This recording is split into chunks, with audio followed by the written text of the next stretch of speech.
And फिर बोला गया है कि कैनोनिकल स्ट्रक्चर जो होता है इसको हम कंट्रीब्यूटिंग स्ट्रक्चर भी बोलते हैं। तो ये जो स्ट्रक्चर होता है ये हाइपोथेटिकल होता है, मतलब कि इंडिविजुअली ये रिप्रेजेंट नहीं करता है किसी भी रियल मॉलिक्यूल को। एंड नेक्स्ट एग्जांपल यहाँ पे दिया गया है नाइट्रोमीथेन का, तो इसको समझते हैं। ये है CH3 double bond O and ये हो गया O। तो यहाँ पे 2 4 6 2 8 यहाँ पे 2 लोन पेयर प्रेजेंट है, इधर निगेटिव है 2 4 6 लोन पेयर प्रेजेंट है। ये नाइट्रोमीथेन है। अब इसमें हमें रेजोनेंस करवाना है।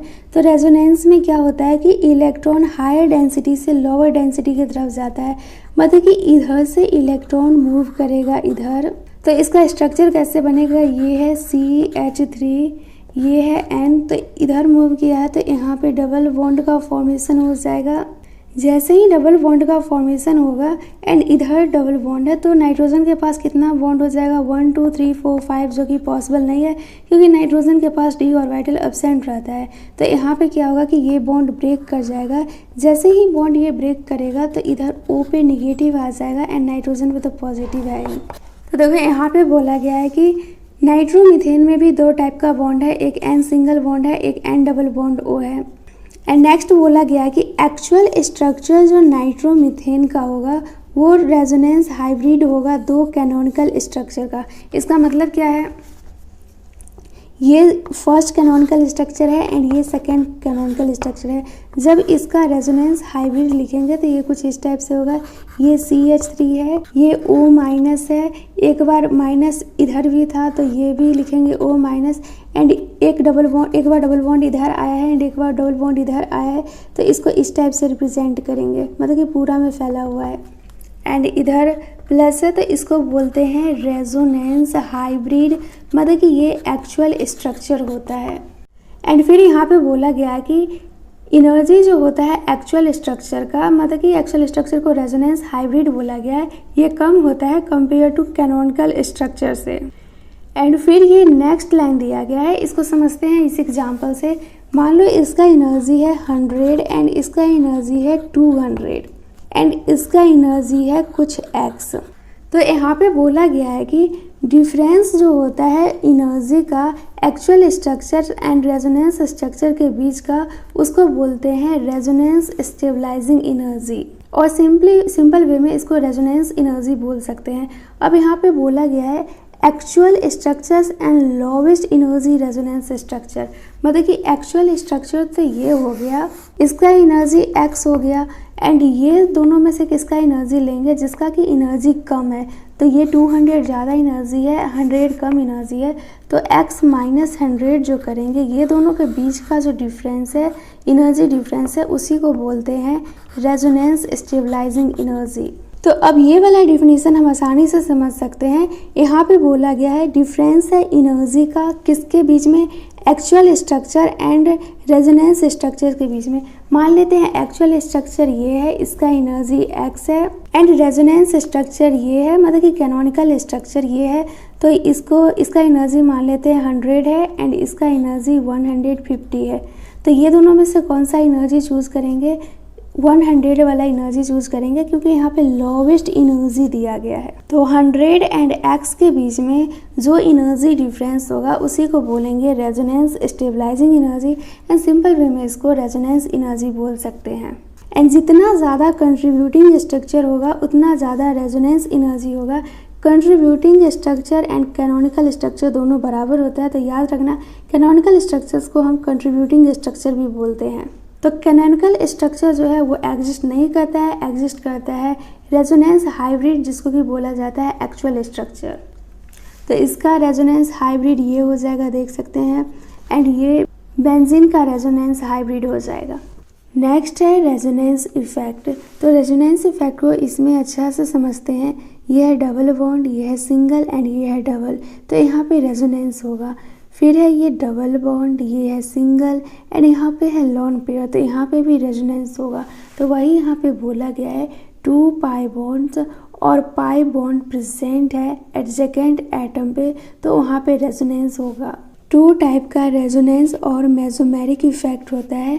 तो रेजोनेंस को आर से डिनोट करते हैं एंड मेसोमेरिक को एम से डिनोट करते हैं। तो फर्स्ट दिया गया है प्लस आर इफेक्ट, जिसको कि पॉजिटिव रेजोनेंस इफेक्ट बोलते हैं। यहाँ पे जो इलेक्ट्रॉन का ट्रांसफ़र होता है वो सब्स्टिट्यूएंट से अवे होता है, यहाँ पे देख सकते हैं।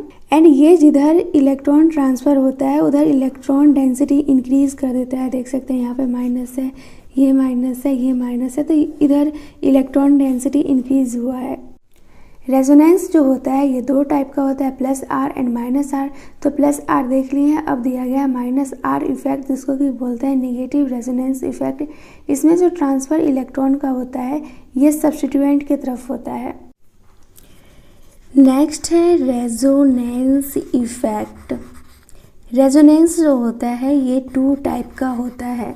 फर्स्ट है प्लस आर एंड सेकेंड है माइनस आर। तो प्लस आर का एनसीईआरटी में एग्जाम्पल दिया गया है एनिलीन। तो एनिलीन में समझते हैं रेजोनेंस कैसे होता है।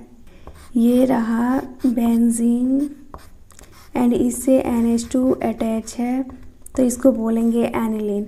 तो एनिलीन यहाँ पे ये सब्स्टिट्यूएंट है, तो प्लस आर में सब्स्टिट्यूएंट से इलेक्ट्रॉन मूव करता है और वैसे भी हायर इलेक्ट्रॉन डेंसिटी से लोअर की तरफ इलेक्ट्रॉन मूव करेगा। तो यहाँ पे अब रेजोनेंस कुछ इस टाइप से होगा, ये जो लोन पेयर है वो इधर मूव कर जाएगा, तो यहाँ पे डबल बॉन्ड का फॉर्मेशन हो जाएगा। जैसे ही यहाँ पे डबल बॉन्ड का फॉर्मेशन हो जाएगा, इस कार्बन पे 5 बॉन्ड का फॉर्मेशन हो जाएगा, 1 2 3 4 5।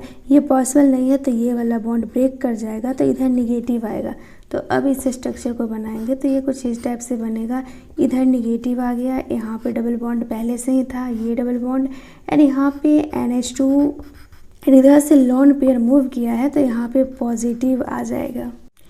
एंड ये जो निगेटिव चार्ज है इसको लोन पेयर की तरह ट्रीट करेंगे। तो अब ये लोन पेयर इधर मूव करेगा, जैसे ही इधर मूव करेगा तो ये बॉन्ड ब्रेक कर जाएगा, ये कुछ इस टाइप से करेगा, ये माइनस हो जाएगा। तो अब इसको बनाएंगे तो ये कुछ इस टाइप से बनेगा। ये लोन पेयर इधर आया है तो यहाँ पे बॉन्ड बना लेगा एंड ये बॉन्ड ब्रेक किया है तो माइनस हो जाएगा, ये हो गया एंड ये NH2 प्लस। और फिर ये इलेक्ट्रॉन इधर मूव करेगा, मतलब कि ये लोन पेयर इधर मूव करेगा तो ये वाला बॉन्ड ब्रेक कर जाएगा, तो इधर माइनस हो जाएगा। तो अब इसका स्ट्रक्चर बनाएंगे तो ये कुछ इस टाइप से बनेगा। ये डबल बॉन्ड पहले से ही प्रेजेंट था, ये लोन पेयर इधर मूव किया है तो इधर बॉन्ड का फॉर्मेशन हो गया है, ये बॉन्ड ब्रेक कर गया है तो इधर निगेटिव आ जाएगा एंड ये NH2 प्लस हो जाएगा। रेजोनेंस टू टाइप का था, plus R and minus R. तो प्लस आर का एग्जाम्पल देख लिए, अब माइनस आर का देखते हैं। तो माइनस आर का एग्जाम्पल दिया गया है नाइट्रोबेंजीन। तो नाइट्रोबेंजीन पहले बनाते हैं, ये है बेंजीन एंड नाइट्रोबेंजीन सिंपल हम ऐसे बनाते हैं, ये हो गया एंड ऊपर NO2 अटैच कर देते हैं। बट यहाँ पे रेजोनेंस करवाना है तो इसको ओपन करके लिखना पड़ेगा। ये हो गया N, ये हो गया डबल बॉन्ड O एंड ये हो गया O। तो माइनस आर इफेक्ट में क्या होता है कि इलेक्ट्रॉन जो मूव करता है वो सब्स्टिट्यूएंट की तरफ मूव करता है, तो मतलब कि इलेक्ट्रॉन इधर मूव करेगा। तो ये डबल बॉन्ड है, ये सिंगल है, तो ये डबल पाई इलेक्ट्रॉन इधर मूव करेगा। तो इसका स्ट्रक्चर कुछ इस टाइप से बनेगा, ये हो गया बेंजीन, ये इधर आ गया है तो डबल बॉन्ड इधर फॉर्मेशन हो जाएगा। जैसे ही डबल बॉन्ड इधर आएगा ये ब्रेक कर जाएगा, ये ब्रेक करेगा तो इधर माइनस हो जाएगा, तो ये O माइनस हो गया, ये O इधर पहले से ही था, ये बॉन्ड एंड ये बॉन्ड पहले से ही था। यहाँ से पाई इलेक्ट्रॉन मूव किया है तो यहाँ पे पॉजिटिव चार्ज आ जाएगा।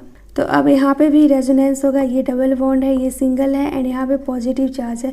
तो अब इलेक्ट्रॉन इधर से इधर मूव करेगा।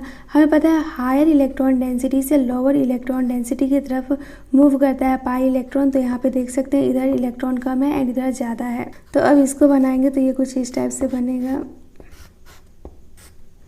यहाँ पे डबल बॉन्ड आ गया एंड इधर से इलेक्ट्रॉन मूव किया है तो इधर पॉजिटिव चार्ज आ जाएगा। ये पहले से ऑलरेडी था NO माइनस एंड इधर डबल बॉन्ड, फिर डबल बॉन्ड सिंगल पॉजिटिव है तो यहाँ पे भी रेजोनेंस होगा। तो ये जो है पाई इलेक्ट्रॉन ये इधर को आ जाएगा, तो पाई इलेक्ट्रॉन मूव किया है तो इधर पॉजिटिव आ जाएगा। तो ये कुछ इस टाइप से बनेगा, ये हो गया एंड इधर ये इलेक्ट्रॉन आ गया है तो यहाँ पे पॉजिटिव होगा एंड ये हो जाएगा NOO माइनस। तो यहाँ पे प्लस R में देख सकते हैं रेजोनेंस करवाया गया, जैसे बताई हूँ वैसे ही। तो यहाँ पे देख सकते हैं ये बेंजीन है, ये NH2 है। तो अब इलेक्ट्रॉन किधर मूव करेगा, हमें सिंपल याद रखना है, जिधर हाई डेंसिटी से लोअर डेंसिटी की तरफ इलेक्ट्रॉन मूव करेगा। NH2 है तो NH2 के पास लोन पेयर है तो ये न्यूक्लियोफाइल रहेगा, एंड न्यूक्लियोफाइल इलेक्ट्रॉन रिच रहता है तो ये इलेक्ट्रॉन को डोनेट कर सकता है। तो ये इलेक्ट्रॉन इधर मूव करेगा तो यहाँ पे पाई बॉन्ड का फॉर्मेशन हो जाएगा। तो इधर मैं सारा बता दी हूँ। जैसे ही ये इलेक्ट्रॉन इधर मूव करेगा, इस पर इलेक्ट्रॉन डेंसिटी इंक्रीज कर देगा।